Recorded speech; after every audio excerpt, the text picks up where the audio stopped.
अपनी बेईमानियों से और बदनीतियों से बाज नहीं आ रही है। चेयरमैन नैब ने नाजायज़ काम मानने से इनकार करके इस्तीफ़ा दे दिया और अभी मट्टी खुश्क नहीं हुई है तो अपनी मर्जी का चेयरमैन निकालने चल निकले। मैंने मुनीर अहमद की तरफ से सदर, वज़ीर आज़म और अपोजिशन लीडर को मरासला कम कानूनी नोटिस दिया है कि आप तैनात नहीं कर सकते चेयरमैन नैब को। उसकी तैनाती लाहौर हाई कोर्ट में चैलेंज की हुई अपोजिशन लीडर की, और इस वक्त पाकिस्तान तहरीक इंसाफ की MNS जो है उनका नोटिफिकेशन मुअत्तल हो चुका हुआ है। तो अपोजिशन लीडर तो अभी इस वक्त है ही कोई नहीं, यानी 20 बंदों से आप अपोजिशन लीडर बने हुए हैं और अपोजिशन लीडर तो अब है ही नहीं। आपने अब तक जितने काम किए एक सियासी जमात की नौकरी की है, तो ये भी आपने कंसल्टेशन कहाँ से आ गई? ये तो सिर्फ आपने रबड़ स्टैंप की तरफ ये कर लेना, और आइन और कानून इस बात की इजाज़त नहीं देता है। रोकने का कहा है कि तैनाती का सारा प्रोसेस रोका जाए जब तक लाहौर हाई कोर्ट का फैसला नहीं होता, वरना मैं लाहौर हाई कोर्ट राब्ता करूँ। अस्सलामु अलैकुम। मोहम्मद अजहर सिद्दीक अपने प्रोग्राम मैच व्यूज के साथ हाजिर खिदमत है। चीज़ें बहुत तेज़ी से आगे जा रही हैं और मैंने अच्छा बाद में कुछ चीज़ें मैं आपके साथ डिस्कस करता हूं। सबसे अहम जो इशू इस वक्त है वो सुप्रीम कोर्ट साइफर मामला सुप्रीम कोर्ट ने दबा दिया। दबने से मुराद है ख़त्म हो गया एक तरह से, और अपीलें दायर की थी। ये मैंने 29 मार्च को दायर की थी। यहाँ आर्टिकल 69 के हवाले से लग गया था, इसको देख नहीं सकते हैं। जस्टिस काजी फाइजी साहब के सामने आया, जस्टिस तारिक मसूद साहब ने पहले से, मैं तो जा नहीं सका, नहीं वो उसने एडवोकेट को मैंने कहा था वहाँ पहुँचे, और तीनों दरख्वास्तें जो है ना मुस्तरद कर दी हैं। इन चैम्बर समाअत के लिए बाद फैसला सुनाया और एतराज़ दायर किया कि वापस कर दिए थे। एतराज़ खिलाफ अपीलें आई और हाँ, यहाँ इल्ज़ाम ये लगाया गया था, बैरून इल्ज़ाम क्या हक़ाइक़ है जी, बैरून साजिश साइफर के ज़रिए हुकूमत ख़त्म करने का इल्ज़ाम है जी। इस पे जनाब जस्टिस काजी फाइज साहब कहते हैं जी हुकूमत अगर चाहे तो दुनिया भर के साइफर पब्लिक कर सकती है, कोई दूसरा ऐसा करे तो सीक्रेट एक्ट की खिलाफ वर्जी मुरतब होगा। वज़ीर आज़म ने अपनी इख्तियारात इस्तेमाल करके दुनिया से ताल्लुकात ख़त्म भी कर सकते हैं। अब ये बात मेरी समझ से नहीं है, अगर कोई वज़ीर आज़म बनने का भी अहल नहीं तो उसको भी है, उसको भी और ये जिसका काम है उसको कर देना चाहिए। जुडिशल एग्जीक्यूटिव के मामला में मुदाखलत नहीं कर सकती है। अब मैं इसमें वो मुतलका पैरा जो है सुप्रीम कोर्ट ने वोट ऑफ नो कॉन्फिडेंस के अंदर जो है ना, मैं अभी बैकग्राउंड पे वो चला रहा हूँ आपके, कि जहाँ सुप्रीम कोर्ट ने वो साइफर का मामला एक तरह से क्या यानी ख़त्म ही कर दिया, यानी असूली तौर पर इसकी इंक्वायरी और इन्वेस्टिगेशन जुडिशल होनी चाहिए, लेकिन ये वक्त का तकाजा है। लेके चलते हैं आगे। जेल भरो तहरीक शुरू हो गई। वो जो बड़ा अच्छा बनाया हुआ इन्होंने मोटो और पूरा क्लॉथ जो है वो आप देखें। अच्छा, लोगों ने बहुत से सवाल मुझसे पूछे, इसका मकसद क्या है? देखिए, मकसद एक बड़ा वाज़ेह तौर पर है, वो ये है कि एक एजिटेटिव पॉलिसी, मज़ाहमत पर मुश्तमिल सियासत का आगाज़ करती है। इमरान खान साहब जलसे जुलूस करते रहे, एहतजाज करते रहे, अपना नुक्ता नज़र बयान करते रहे, लेकिन अब इस फाशिस्ट गवर्नमेंट ने तो इंतहा कर दी है। और 1000 दफ़ा सोचना चाहिए, लेकिन वो शर्म हया का कोई नाम नहीं है। महंगाई कंट्रोल नहीं हो रही, डॉलर नीचे नहीं आ रहा। इसहाक डॉलर ने बड़ी कोशिश की, बड़ी बातें की, कहाँ गई वो ज़्यादा कोशिशें और काविशें?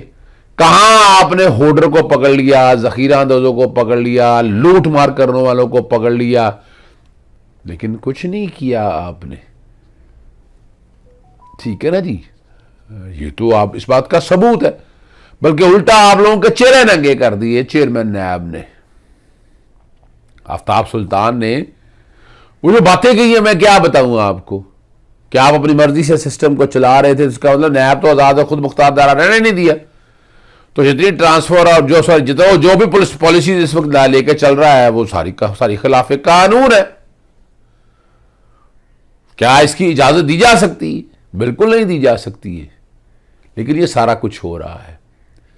सदर, अब ये ख़त आपके बैकग्राउंड पे चल रहा है, फिर जो मेरी मीडिया के शुरू में आपने वो टॉक सुन ली है कि जिसमें चेयरमैन नैब के बारे में मैंने बात की है, वो ट्वीट भी आपके पीछे से चल गया होगा।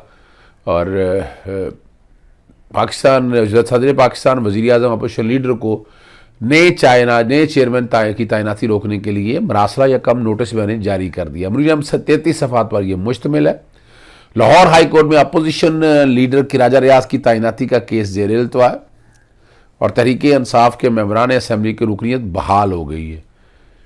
कौमी असम्बली में अपोजिशन लीडर आइन और रूल से हटकर बनाया गया है। आइन में अपोजिशन लीडर का अहम किरदार है। मौजूदा अपोजिशन लीडर वफाकी हुकूमत की मंशा के मुताबिक काम कर रहा है। इन हालात में चेयरमैन नैब की तैनाती आइन और कानून की खिलाफ वर्जी होगी।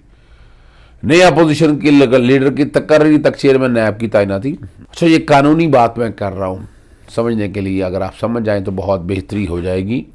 और यहाँ चेयरमैन नैब अपनी पसंद का लगाया जा रहा है ताकि पसंद के डिज़ायर रिजल्ट मिल सके। लुक्रेटिव पोस्ट है, बहुत ज़बरदस्त है, कोई इतनी आसानी से छोड़ने का किसी का दिल नहीं करता इस पोस्ट को। बहुत से लवाजमत है साथ, तो सीट कौन छोड़ता है, इतना आसान काम नहीं है। लाहौर हाई कोर्ट ने और बड़ा अहम है, खुद मुख्तार इदारों के सरबराह को निगरान हुकूमत की जानिब से हटाने के खिलाफ दरखास्तों का फैसला सुना दिया है। इलेक्शन कमिश्नर एडवोकेट जनरल से जायज़ा लेने के बयान की रोशनी में दरखास्तें निपटाई हैं। जस्टिस अली बाकर नजफी की सरबराही में 5 रुकनी लार्जर बेंच, जस्टिस अली बाकर नजफी, जस्टिस आबिर अजीज शेख, जस्टिस शाहिद करीम, जस्टिस आसम हफीज़ और जस्टिस अनवार हुसैन। और मैंने वहाँ अदालत के सामने जो बातें सारी रही कि खुद मुख्तार इदारों को, और यहाँ एडवोकेट जनरल और इलेक्शन कमीशन ने आकर बताया कि जनाब हम दोबारा इस सब को कंसिडर कर लेते हैं, देख लेते हैं। मैंने अदालत के सामने बात रखी कि आइन के आर्टिकल 105 को अगर सामने रख कर देखें, पहले पोल डेट देनी है, फिर निगरान हुकूमत आनी है और फिर तैनाती और ट्रांसफ़र और पोस्टिंग देखना है। यानी 1 महीना से ज़ायद गुजर चुका है। आज 22 तारीख हो गई, 22 और 17 दिन वो डालने तो 39 दिन गुजर गए हैं, 39 दिन। और अभी तक इलेक्शन का पता कोई नहीं। हालांकि हाई कोर्ट ने कह दिया, फिर सदर पाकिस्तान ने डेट दे दी, लेकिन इलेक्शन कमीशन भी इधर उधर फिरता भागता फिर रहा है। ये तैनाती ट्रांसफर पोस्टिंग इलेक्शन पोल डेट दें, उसके बाद जिस तरह मर्जी करें। सिर्फ बयान उन्होंने दे दिया हम दोबारा रिकंसिडर कर रहे हैं। मैं सारी की सारी तैनाती तो फिर मान ली इन्होंने, कलअदम करार दें, दोबारा क्यों? यानी वो, और ये नए लोग लगा रहे हैं, ये नए लोगों की तैनातियाँ कर रहे हैं। वो कैसी हो सकती है नए लोगों की तैनाती जब तक ये तय नहीं होता? तो कल तो उनका राइट आ जाएगा, कल तो वो वेस्टेड राइट आ जाएगा उनका। वो कहेंगे जनाब हम आगे। इसमें मुतफ़क्का फैसला तो नहीं है। जस्टिस आसम हफीज़ ने इख्तलाफी नोट दिया है। अब कई अफसरान भी हैं, असिस्टेंट कमिश्नर भी हैं, और डीजी एंटी करप्शन को हटाने के खिलाफ दरख्वास्त सिंगल बेंच को भिजवा दी है। वो ये फैसला जो है ना, ये महफूज हो गया था, सुनाया है। और एडवोकेट जनरल शानगुल ने कहा था हवाले से निगरान हुकूमत के इक़दाम का जायज़ा लेने की मोहलत दी जाए, लेकिन मैंने जो इख्तियार किया था कि हुकूमत के तकर्रों और तबादलों का कोई इख्तियार नहीं। और ये मैंने आपको बता दिया शेड्यूल, और ये मैं सारी चीज़ें आप लोगों के सामने रख चुका हूँ। पेट्रोलियम मसनूआत का बड़ा ही अहम केस है, जहाँ आपने देखा कि पेट्रोल पूरी दुनिया में नीचे और पाकिस्तान में ये पकड़ा नहीं जा रहा है। यानी ये फ्रॉड क्या हो रहा है? एक तो जो प्राइस है, लेकिन उसके अलावा पेट्रोलियम डेवलपमेंट लावी, सेल्स टैक्स, पता नहीं अला बला बलाओ क्या क्या टैक्सेस डाले हुए हैं। वफाकी हुकूमत ओगरा और दीगर से जवाब तलब कर लिया है। जैसे शाहिद खीम साहब के पास है, जुडिशल एक्टिविज़म पैनल की तरफ से दरख्वास्त दायर की गई है। और आलमी मंडी जिनसे पाकिस्तान में पहले ही पेट्रोल महंगा किया जा रहा है, उस पर इजाफा जो करके आर्टिकल 9 की खिलाफ वर्जी है, 14 की खिलाफ वर्जी है, 15 की खिलाफ वर्जी है और 16 की खिलाफ। और मैंने अदालत से ये गुजारिश की है ये नोटिफिकेशन को कलअदम करार दिया जाए। ये बहुत ही अहम मामला है जो कुछ यहाँ हो रहा है। और लेकिन आप यहाँ से अंदाज़ा लगा सकते हैं कि ये बातें किस तरफ चल रही हैं। ये मुल्क के साथ क्या खिलवाड़ हो रहा है, मुल्क के साथ क्या मजाक हो रहा है। अच्छा भला हंसता खेसता मुल्क आपने इकनॉमिक हिटमैनों में फंसा दिया, माशी दलालों में फंसा दिया आपने हमें। आखिर में निगरान हुकूमत को ये मफाद आमा के मुकदमा में मुदाखलत से बाज लेने की वार्निंग दी है। जो तबादले अदालत ने रोके, निगरान हुकूमत का उनसे लेना देना नहीं है। जैसे शाहिद करीम साहब के समाती एडवोकेट जनरल पंजाब शानगुल ने कहा कि स्मोक के केस में 4 अफसरों को तबादले के रोकने का हुक्म दिया है। और इसके हवाले से जब बात हुई कि निगरान हुकूमत का पोस्टिंग ट्रांसफर से क्या लेना, जिस अफसरों के तबादले अदालत ने रोके हैं वो फैसले निगरान हुकूमत के दौर से पहले के हैं। सेक्रेटरी स्पेशलाइज हेल्थ और DG-LD का तबादला रोकने का कहा है। बाकी उन्होंने DG PHA और CTO के हवाले, हालांकि सारे ऑफिसर बड़ी मेहनत से काम कर रहे हैं, ठीक है ना जी, लेकिन ये क्या हो रहा है, क्या हमें इल्म है कि आपको कहाँ से दबाव है? इनको वाजे करें, ये मुफाद आमा का काम है। अदालत किसी के दबाव में नहीं आएगी। अगर DG के खिलाफ कोई शिकायत है तो अदालत को बताया जाए। ने PSL मैचेस के दौरान जनरेटर ग्रीन पैड से लगाने से रोक दिया, और मैंने कहा यह कार्बन जलाओ रोकने के लिए अदालत के ऊपर अमल दरामद नहीं हो रहा। महकमा माहौलियात अदालती हुक्म पर अमल दरामद कराने में नाकाम हो चुकी है, और असिस्टेंट कमिश्नर वगैरह से रिपोर्टें तलब करे।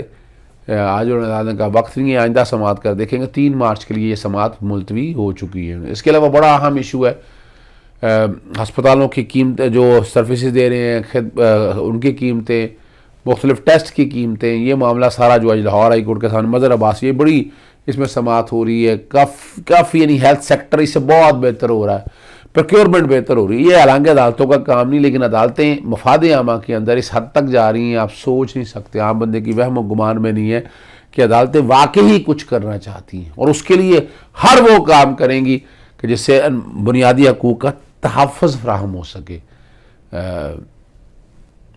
पोहटा में तैनाती है। फिर आज हॉस्पिटल वेस्ट के हवाले से बड़ा कंसर्न था, वो बताया गया डिस्पोज हो रही है, ठीक हो रही है, लेकिन सवाल बड़ा सीधा सा है कि ये जो सॉलिड वेस्ट है इसको आखिर रिसाइकल तो करते हैं, ये तो नहीं होनी है ना। इनको कहाँ दफन करना है, कहाँ डंप करना है, कोई लैंडफिल साइट है क्या? इस पर अदालत ने रिपोर्ट मांगी है। एक तो अभी वाकई इंसिनरेटर चल रहे हैं या कोई दूसरा निज़ाम चल रहा है जो इनको तलफ कर सके, वो अदालत ने मांगा है, और क्या उस पर अमल दरामद हो रहा है या नहीं हो रहा, अदालत ने वो तफसीलात भी मांगी हैं। जस्टिस शाहिद करीम पब्लिक इंटरेस्ट में बहुत काम कर रहे हैं, इतना काम कोई कम कर सकता है। मतलब इसीलिए अदालतों के खिलाफ ये कैंपेन, ऑर्गेनाइज कैंपेन चल रही है, जिस पे बहुत सोचना समझना होगा। हमें इनका हिस्सा नहीं बनना, हमें मुल्क को आगे लेकर जाना है, और मुल्क इंशाल्लाह आगे जाएगा। इजाज़त चाहता हूँ। अस्सलाम वालेकुम, अल्लाह हाफ़िज़, पाकिस्तान जिंदाबाद।